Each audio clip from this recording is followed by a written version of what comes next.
students, welcome to the first session online tutorial. This week, you are going to learn about formal and informal language in English language.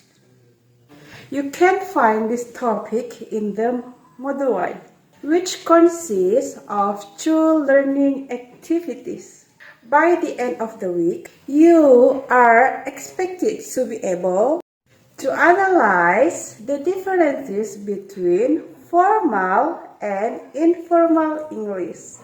Please study the materials and enrichment the links below. Afterwards, please participate in discussion in Forum 1. Good luck!